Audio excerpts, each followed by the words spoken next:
नेपाल की राजनीतिक अस्थिरता एक जटिल और दिलचस्प विषय है। जब हम नेपाल के इतिहास पर नजर डालते हैं, तो हमें यह समझ में आता है कि यह देश एक समय में एक राजशाही था। 2008 में नेपाल ने एक गणतंत्र बनने का फैसला किया, लेकिन यह यात्रा आसान नहीं रही। गणतंत्र की स्थापना के बाद से नेपाल में सरकारों का लगातार परिवर्तन होता रहा है। एक के बाद एक प्रधानमंत्री आते हैं, लेकिन स्थिरता की कमी बनी रहती है।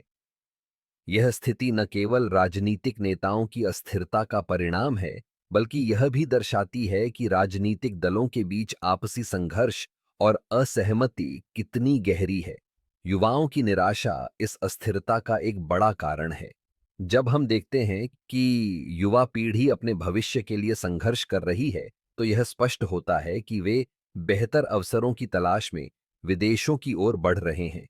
यह प्रवास केवल आर्थिक कारणों से नहीं, बल्कि राजनीतिक अस्थिरता और सामाजिक असंतोष के कारण भी हो रहा है।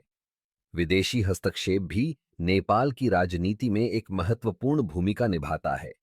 विभिन्न शक्तिशाली देशों के बीच नेपाल एक खेल का मैदान बन गया है, जहां हर कोई अपने हितों को साधने के लिए प्रयासरत है। यह स्थिति नेपाल के लिए खतरनाक है, क्योंकि यह राष्ट्रीय संप्रभुता को कमजोर कर सकती है। हालांकि नेपाल के लोगों में बदलाव की चाहत है। वे एक स्थिर और समृद्ध भविष्य की आकांक्षा रखते हैं। इसके लिए हमें एक मजबूत राजनीतिक ढांचे की आवश्यकता है, जो सभी वर्गों को समाहित करे। शिक्षा और जागरूकता के माध्यम से हम युवा पीढ़ी को सशक्त बना सकते हैं, ताकि वे अपने अधिकारों के लिए खड़े हो सकें और अपने देश के भविष्य को आकार दे सकें।